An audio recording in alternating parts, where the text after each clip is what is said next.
नमस्कार, मैं गरिमा। ये है जागो हिमाचल 365 टीवी, डर के नहीं डट के, और आप देख रहे हैं हिलकुस न्यूज़ चैनल।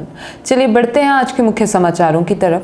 कोविड-19 वायरस के प्रमुख प्रोटीन की संरचना का एक हिस्सा खोजा, आईआईटी मंडी को मिली सफलता। जून में प्रदेश के 90% पर्यटन कारोबारी हो जाएंगे बैंक डिफॉल्टर।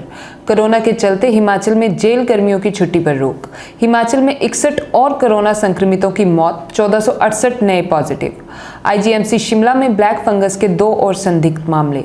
कालका शिमला ट्रैक पर एकमात्र ट्रेन को नहीं मिल रही यात्री। नर्सिंग लेफ्टिनेंट और एम्स में नर्सिंग अफसर के लिए हुआ नेहा का चयन। अब 1 से 3 तारीख के बीच उठाना होगा गोदामों से सस्ता राशन। सेवा ही संगठन के कार्यों के द्वारा कोविड-19 में समाज की जा रही मदद।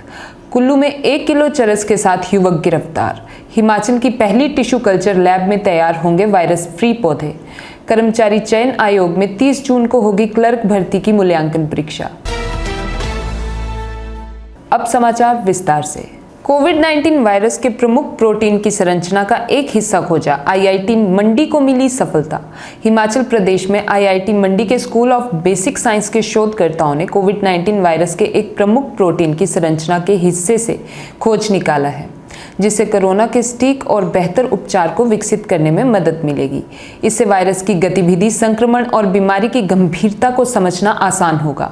टीम के हाल के निष्कर्ष करंट रिसर्च इन वायरोलॉजिकल साइंस नामक जर्नल में प्रकाशित किए गए हैं। इसमें बनारस हिंदू विश्वविद्यालय के शोधकर्ताओं की भी मदद ली गई है। आईआईटी मंडी के सहायक प्रोफेसर डॉक्टर रजनीश गिरी इस शोध पत्र के सहलेखक हैं और उनके शोधार्थी अमित कुमार, अंकुर कुमार और प्रतीक कुमार के साथ साथ बनारस हिंदू विश्वविद्यालय की डॉक्टर नेहा गर्ग हैं। जून में प्रदेश के 90% पर्यटन कारोबारी हो जाएंगे बैंक डिफॉल्टर। कोरोना की दूसरी लहर के चलते जून में प्रदेश के 90% पर्यटन कारोबारी बैंक डिफॉल्टर हो जाएंगे। Tourism industry stakeholders association का मानना है कि बीते 3 महीनों में पर्यटन कारोबारी बैंकों के ऋण की किश्तें और ब्याज नहीं चुका पाए हैं। इसके चलते जून में बैंक पर्यटन कारोबारियों को डिफॉल्टर घोषित कर देंगे। पर्यटन उद्योग से जुड़े लोगों को भविष्य में कारोबार खड़ा करने के लिए बैंकों से ऋण भी नहीं मिल पाएगा। एसोसिएशन के अध्यक्ष मोहिंदर सेठ ने कहा कि पर्यटन उद्योग को आर्थिक मदद ना मिलने से जून में 90% से अधिक बैंकों की ओर से लिए गए ऋणों का एनपीए होना तय है। पर्यटन उद्योग से जुड़े लोगों का सिविल स्कोर खराब होने से भविष्य में उनके बैंकों से वित्तीय मदद नहीं मिलेगी। बीते 2 साल से पर्यटन उद्योग कोरोना की मार झेल रहे हैं। अब पर्यटन कारोबारियों के पास पैसा नहीं है। कोरोना के चलते हिमाचल में जेल कर्मियों की छुट्टी पर रोक। जेल मुख्यालय में हिमाचल प्रदेश के सभी जेलों में तैनात कर्मचारियों की छुट्टियों पर रोक लगा दी है। जेल में कोरोना वायरस के बढ़ते संक्रमण को रोकने के लिए मुख्यालय ने यह फैसला लिया है कि कर्मचारियों के घर जाने और फिर जेल लौटने पर कैदियों के अलावा अन्य स्टाफ को संक्रमित होने का खतरा है। इसी वजह से पहले कई कैदियों को पैरोल दे दी गई और जो पहले से पैरोल पर थे उनकी पैरोल और बढ़ा दी गई। एडीजी जेल एन वेणुगोपाल ने बताया कि जेलों में संक्रमण फैलने से बचाने और उचित दूरी के नियम का पालन करने के लिए कई कदम उठाए गए हैं। इनमें करीब 350 कैदियों को पैरोल देने के अलावा बाहर से आने वाले नए कैदियों की शुरुआती दिनों में आइसोलेट रखने व कोविड संक्रमित कैदियों के लिए हर जेल में अलग से आइसोलेशन केंद्र बनाना शामिल है। खांसी जुकाम जैसे लक्षण वाले कैदियों को तत्काल आइसोलेट कर संबंधित बैराक जेल का सैनिटाइजेशन किया जा रहा है और उनके टेस्ट भी करवाए जा रहे हैं। हिमाचल में 61 और कोरोना संक्रमितों की मौत, 468 नए पॉजिटिव। हिमाचल प्रदेश में गुरुवार को कोरोना से मौतों का आंकड़ा फिर बढ़ गया है। प्रदेश में 61 और कोरोना पॉजिटिव मरीजों की मौत हो गई है। बुधवार को 48 संक्रमितों की मौत हुई थी। कांगड़ा जिले में सबसे ज्यादा 26, मंडी 12, शिमला 4, सोलन 5, हमीरपुर 4, सिरमौर 4, चंबा 2, कुल्लू 2, बिलासपुर और लाहौल स्पीति में एक संक्रमित ने दम तोड़ दिया।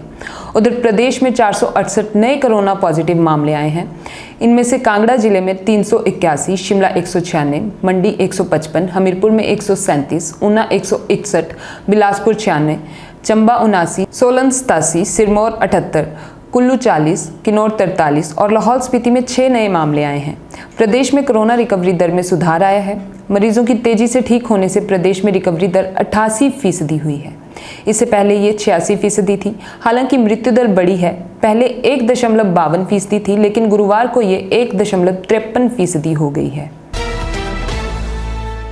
आईजीएमसी शिमला में ब्लैक फंगस के 2 और संदिग्ध मामले। इंदिरा गांधी मेडिकल कॉलेज एवं अस्पताल आईजीएमसी में ब्लैक फंगस के 2 और संदिग्ध मामले सामने आए हैं। दोनों मरीज हमीरपुर से रेफर किए गए हैं। हालांकि मरीजों में फंगस की पुष्टि और उनके कल्चर और बायोप्सी टेस्ट के बाद हो पाएगी। आईजीएमसी में 2 ब्लैक फंगस के संदिग्ध मरीजों की पुष्टि कॉलेज प्राचार्य डॉक्टर रजनीश पठानिया ने की है। हमीरपुर से आईजीएमसी के लिए गुरुवार को ब्लैक फंगस से पीड़ित 2 मरीजों को रेफर किया गया है। ये दोनों मरीज शाम 5 बजे के करीब अस्पताल पहुंच गए हैं। बताया जा रहा है कि दोनों मरीजों की आंखों के पास सूजन है, लिहाजा चिकित्सक इनका सीटी स्कैन भी कर रहे हैं। क्योंकि दोनों मरीज कोरोना पॉजिटिव हैं, तो इन्हें अलग से आइसोलेशन वार्ड में दाखिल कर उपचार किया जा रहा है। अब तक आईजीएमसी में इस तरह से 3 मामले सामने आ चुके हैं। कालका शिमला ट्रैक पर एकमात्र ट्रेन को भी नहीं मिल रहे यात्री। कोरोना काल में विश्व धरोहर घोषित कालका शिमला रेलवे लाइन पर चल रही एकमात्र ट्रेन को भी यात्री नहीं मिल रहे। स्पेशल ट्रेन 50% से भी कम ऑक्यूपेंसी पर चल रही है। पिछले 7 दिनों में 188 यात्रियों की क्षमता वाली इस गाड़ी में कालका से न्यूनतम 16 और अधिकतम 55 यात्री ही शिमला पहुंचे हैं। कालका शिमला स्पेशल 04529 अप और 04530 डाउन ट्रेन में यात्रियों की संख्या बहुत कम है। बावजूद इसके यात्रियों की सुविधा के लिए रेलवे इस गाड़ी का संचालन कर रहा है। विस्टाडोम कोच सहित कुल 7 डिब्बों के साथ चल रही इस गाड़ी में 24 यात्रियों की क्षमता वाला प्रथम श्रेणी का एक कोच, 35 यात्रियों की क्षमता वाले एक विस्टाडोम कोच और द्वितीय श्रेणी के 2 कोच के साथ एक मेल कोच संचालित किया जा रहा है। कोरोना के मामले बढ़ने के बाद चरणबद्ध तरीके से रेलवे ने कालका और शिमला के बीच चलने वाली 5 गाड़ियों में से 4 गाड़ियों का संचालन बंद कर दिया है, जिसमें रेल मोटर कार भी शामिल है। नर्सिंग लेफ्टिनेंट और एम्स में नर्सिंग अफसर के लिए हुआ नेहा का चयन।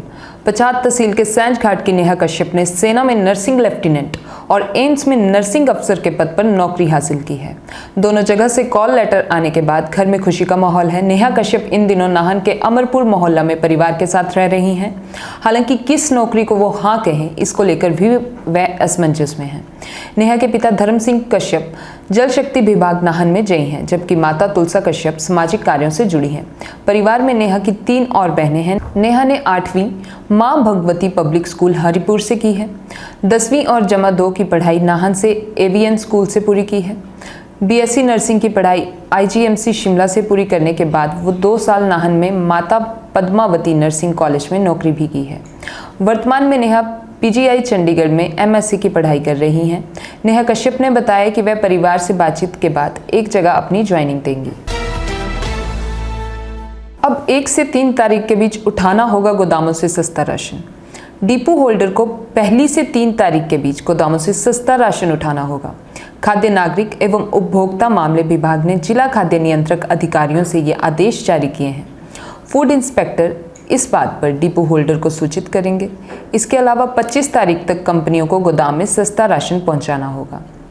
सरकार ने ये व्यवस्था इसलिए की है ताकि राशन कार्ड उपभोक्ताओं को समय पर सस्ता राशन मिल सके।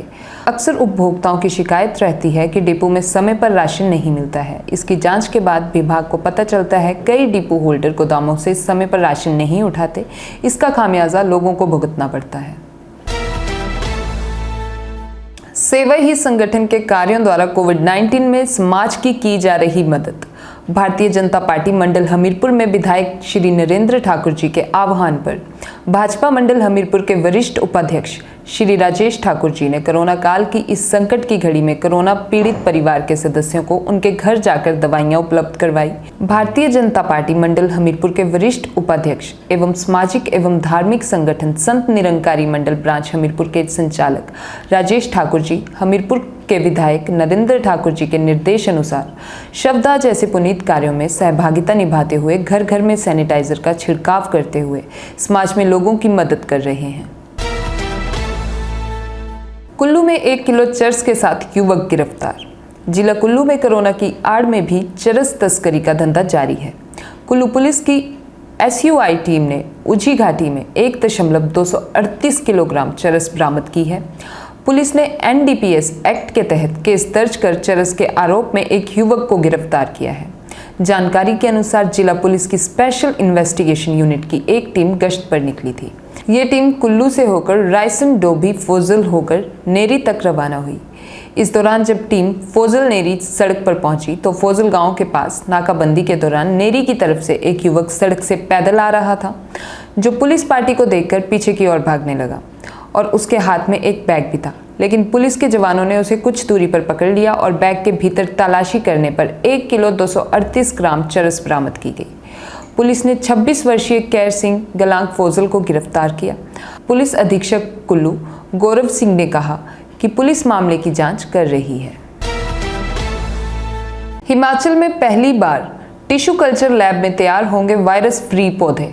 अमेरिका में पैदा होने वाले सेब, पलम, बादाम, आड़ू, खुमानी और अखरोट के पौधे अब हिमाचल के दधोल में तैयार होने लगे हैं। विदेशों में तैयार होने वाले इन उन्नत किस्म के वायरस फ्री पौधों को अब देश के बागवान भी आसानी से उगा पाएंगे। इसके लिए टिश्यू कल्चर लेबोरेटरी रजत बायोटेक ने यूएसए कैलिफोर्निया की कंपनी से नई किस्म के रूट स्टॉक आयात किए हैं। रजत बायोटेक की लैब में रखे विदेश से आयात अखरोट की रूट स्टॉक भारत में पहली बार आयात हुआ है। अन्य पौधों का रूट स्टॉक प्रदेश में पहली बार पहुंचा है।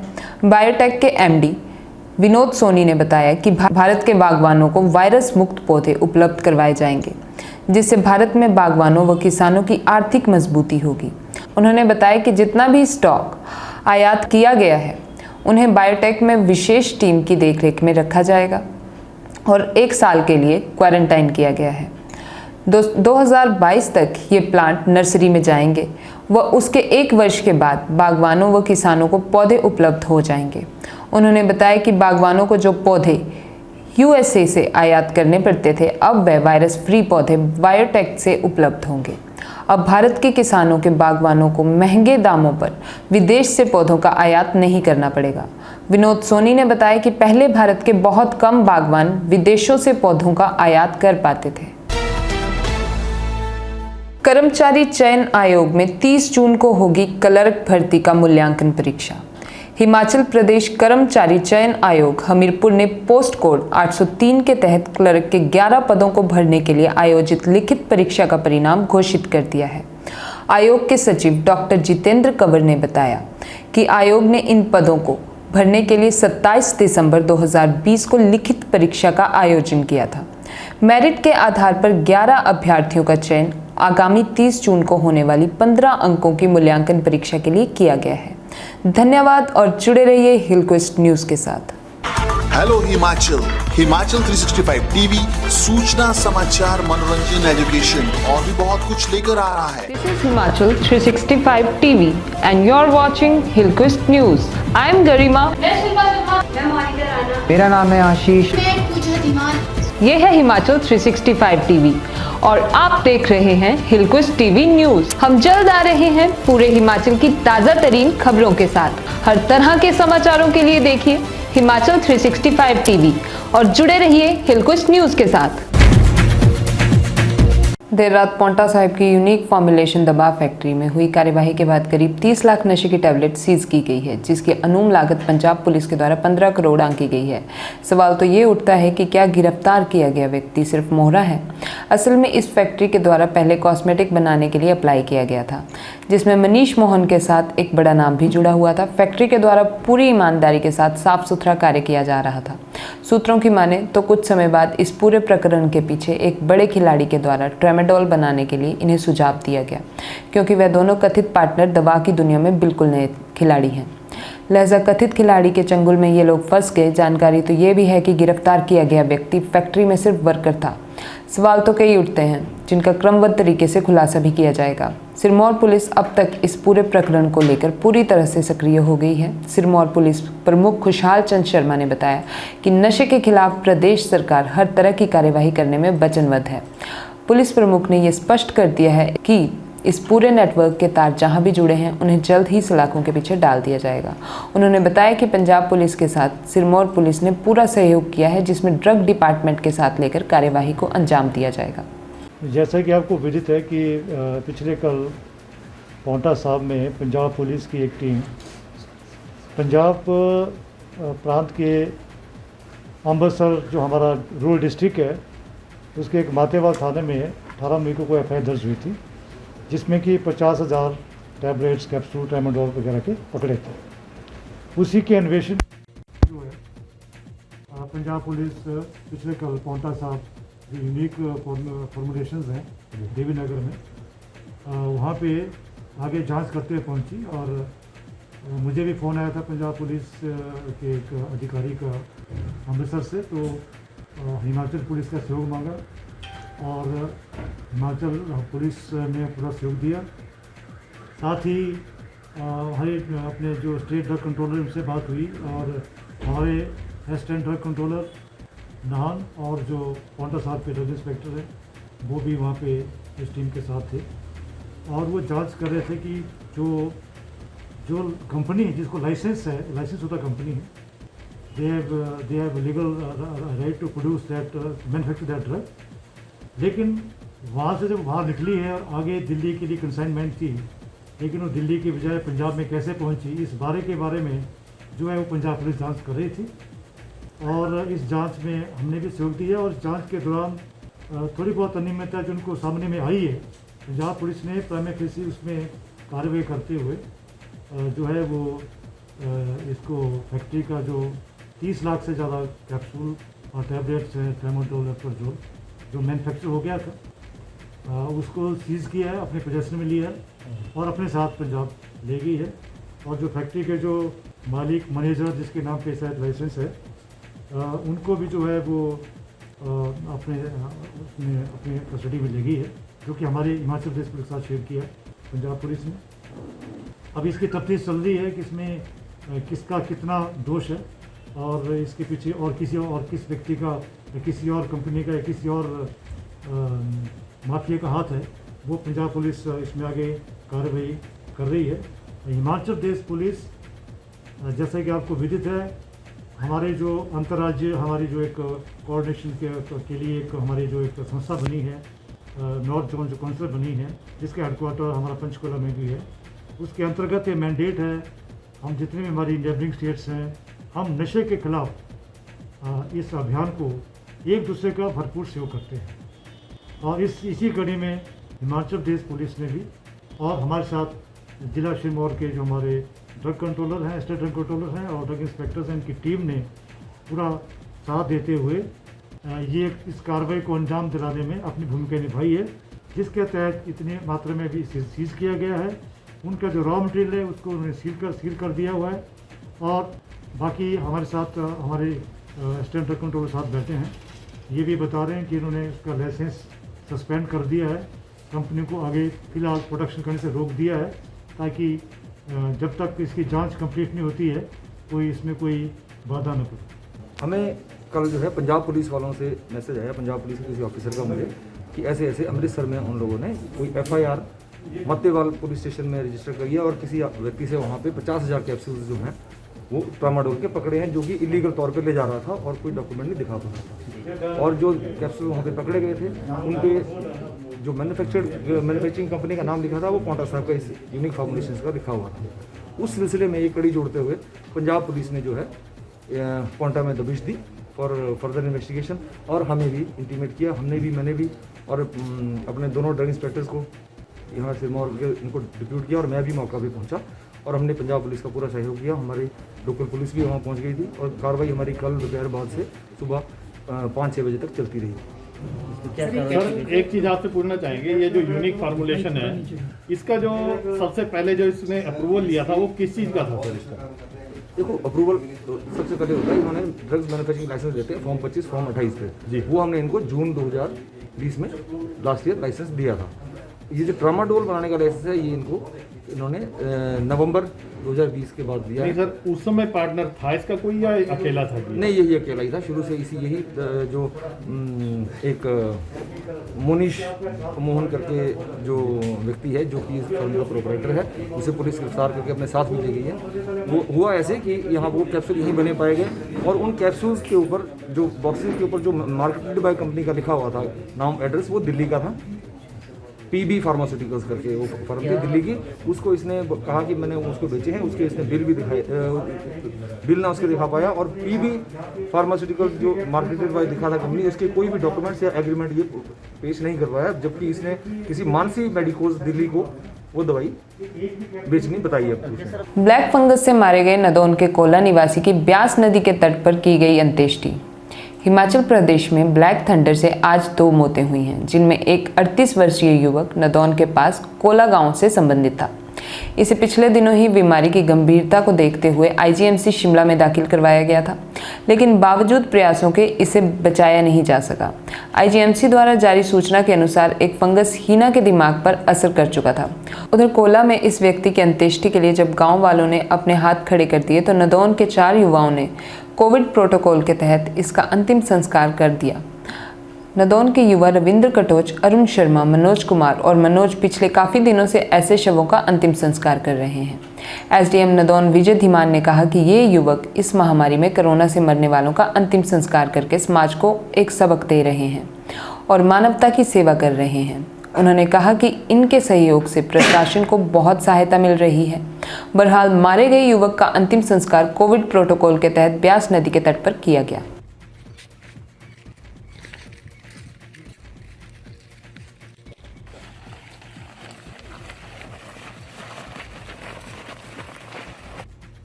हमीरपुर के ग्रामीण क्षेत्रों में कोरोना वायरस अपने पैर फैला चुका है, जिसके चलते गांव में खौफ का माहौल बना है। इसी के चलते हमारे भरेड़ी स्थित संवाददाता राजेश शर्मा ने भरेड़ी हेल्थ सेंटर में डॉक्टर वेंकटेश्वर से बात की। उन्होंने बताया कि भरेड़ी और आसपास के क्षेत्र में अधिकतर लोगों को वैक्सीन दी जा चुकी है। अब मामलों में कमी आई है। इस चर्चा में डॉक्टर वेंकटेश्वर ने बताया कि लोगों को किस तरह का एहतियात करनी चाहिए। डॉक्टर साहब नमस्कार, मेरे साथ हैं डॉक्टर वेंकटेश्वर। डॉक्टर साहब, आपका हिलकुस्ट टीवी में आपका स्वागत है। हाँ जी, मैं कुछ आपसे कोरोना से रिलेटेड कुछ क्वेश्चन पूछना चाहूँगा, तो मुझे मैं आपसे आशा रखता हूँ कि आप मेरे को इस समय मुझे आप जो भी मैं आपसे जो भी आपसे सवाल करूँगा, मुझे आप उसका अपने हिसाब से जवाब देंगे।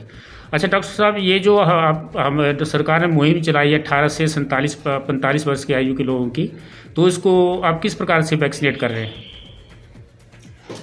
देखिए, अभी इस टाइम पे जो 18 से 44 इयर्स ओल्ड लोगों की जो वैक्सीनेशन होनी है, हाँ जी, वो अभी हमारा एक हिसाब से तीसरा चौथा चरण है वैक्सीनेशन का। जी सर। जब स्टार्ट हुआ था, गवर्नमेंट ने जो स्टार्ट किया था, तो अभी इस टाइम पे जो हम देखा जाए तो जो पूरा वैक्सीनेशन का जो भार है वो हमारे ही स्टेट गवर्नमेंट के ऊपर है। जी जी। तो अकॉर्डिंगली देखा जाए तो ये बहुत बड़ा अभियान है, छोटा अभियान नहीं है। जी जी जी। पूरे देश की जनता को 125 करोड़ देश की जनता को वैक्सीनेशन करना जी जी बहुत ही डिफिकल्ट टास्क है। जी जी जी जी। अच्छा डॉक्टर साहब, आपके पास जैसे हमारे पास ये 3 डिस्ट्रिक्ट हमारी जो हमारा पीएचसी सेंटर है, आप देख सकते हैं यहाँ पे हमारे यहाँ कुल 33 पंचायतें हैं, तो कम से कम यहाँ 11 पंचायतों के लोग जो पीएचसी भरेड़ी में मतलब अपनी सुविधाएं लेने के लिए आते हैं। तो क्या बाहर से भी आपके पास वैक्सीनेट होने के लिए लोग आते हैं यहाँ वैक्सीनेशन के लिए? अभी इस हिसाब से देखा जाए तो जो हमारे पीएचसी के अंडर जो लोग थे, जी जी, जो हमारे एरिया है जितना कवर करते हैं, जी जी, कुछ 20,000 के करीब पॉपुलेशन है। जी जी। तो इस एरिया में जो पहले वाले चरण थे, जी लोगों में वो लोग जो इस एरिया के नज़दीक रहने वाले हैं, वही लोग आ रहे थे। क्योंकि मोस्ट ऑफ द टाइम ऐसा रहा कि जो लोग ऑनलाइन रजिस्ट्रेशन खुद नहीं करवा पाते थे, उन लोगों का रजिस्ट्रेशन इधर किया गया हमारे द्वारा। जी जी। तो जो लोग यहाँ पे अप्रोचेबल स्टेशन समझकर आ सकते थे, उन लोगों का वैक्सीनेशन किया गया। अभी बाहर के लोग तो नहीं आए थे यहाँ पे। अच्छा डॉक्टर साहब, जैसे अभी हमने हाल ही में सुना है कि जैसे यहाँ कोरोना के कुछ एक केसेज आए हैं कुछ सराउंडिंग एरिया में, तो आपके नॉलेज में है कि कुछ जैसे पॉजिटिव केस आए थे यहाँ पे? कहाँ पे? या हमारे यहाँ पे जैसे गरसाड़ गांव हो गया, कोई मेरा गांव, ऐसे सराउंडिंग में कुछ लोग पॉजिटिव आए थे, लेकिन अब वो रिकवर भी हो चुके जैसा सुनने में है। जी हाँ, बहुत सारे केसेस आ रहे हैं कोविड से रिलेटेड। जी जी। जितने भी केसेस आ रहे हैं उनके साथ जो गवर्नमेंट ऑफ हिमाचल प्रदेश और जो हेल्थ डिपार्टमेंट है, health and family welfare department है, जी जी, और साथ में आयुष डिपार्टमेंट जो है, साथ में मिलकर ये जो कोविड के पेशेंट्स हैं उन लोगों के साथ जो भी पेशेंट पॉजिटिव आता है, आशा वर्कर के साथ मिलकर उस पेशेंट को हर रोज कॉल्स की जाती हैं। और मेडिकल ऑफिसर मैं भी जो पेशेंट्स हैं उन लोगों को कॉल करता हूँ, उन लोगों की कॉल्स मुझे आती हैं। हालांकि यहाँ पे एक जैसे अगर अकेला डॉक्टर है तो थोड़ा डिफिकल्ट हो जाता है। जी जी।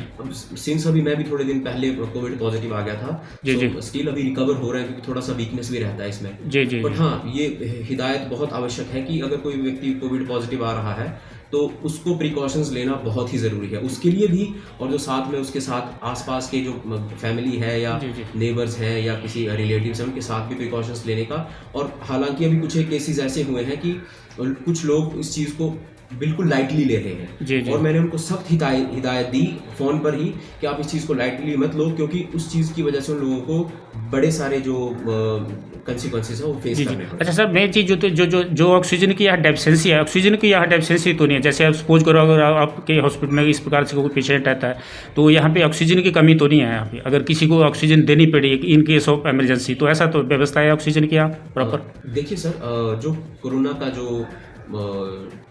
मरीज है उसकी ट्रीटमेंट का एक स्पेसिफिक पैटर्न बनाया गया है। पैटर्न, जी।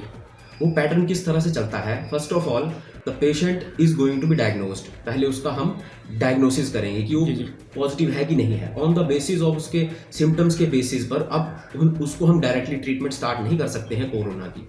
सबसे पहले तो उसका डायग्नोसिस होना तो उसको तो या तो आप उसको भोरन से रेफर करते हैं या हमीरपुर रेफर करते हैं। जी हाँ, यहाँ पीएससी भ्रेड़ी में तो ये सुविधा नहीं है। पीएससी भ्रेड़ी में भी हम पहले पेशेंट्स का अभी कोविड का टेस्ट किया करते थे। हाँ जी। अभी थोड़े दिन पहले ही मेरा कोविड पॉजिटिव आया था, इसकी वजह से फिर कुछ एक टाइम के लिए रुक गया। जी। अब हम ऐसा कर रहे हैं कि जो कोविड पेशेंट जो पॉजिटिव आ रहा है, हम लोगों को भी गाइडलाइन दी गई है कि जो भी पेशेंट अभी आएगा तो हम लोगों को उन लोगों का टेस्ट करना पड़ेगा। जी। धन्यवाद डॉक्टर साहब। ये थे मेरे साथ डॉक्टर वेंकटेश्वर, जो पीएससी भ्रेड़ी में 3 साल से कार्य करते हैं और पिछले 1 साल से अपने तमाम दिन रात यहाँ पे अपनी सेवाएं दे रहे हैं। मैं इनका तहे दिल से शुक्रिया अदा करता हूँ। हिमाचल में कोरोना कर्फ्यू जारी रहेगा, लेकिन 31 मई से 5 घंटे खुली रहेंगी दुकानें। सरकारी कार्यालयों में आएंगे कर्मचारी, बस सेवाएं बंद रहेंगी। हिमाचल प्रदेश में कोरोना कर्फ्यू के बीच 31 मई से सभी दुकानें सप्ताह में 5 दिन रोज 5 घंटे के लिए खुली रहेंगी। दुकानें सुबह 9 बजे से दोपहर 2 बजे तक खुलेंगी। राज्य सरकार ने इस संबंध में आदेश जारी कर दिए हैं। सरकारी कार्यालय सप्ताह में 5 दिन 30% कर्मचारियों की उपस्थिति के साथ खुलेंगे। सभी शैक्षणिक संस्थान 5 जून तक बंद रहेंगे। वहीं अभी सरकारी परिवहन बस सेवाएं बंद रहेंगी।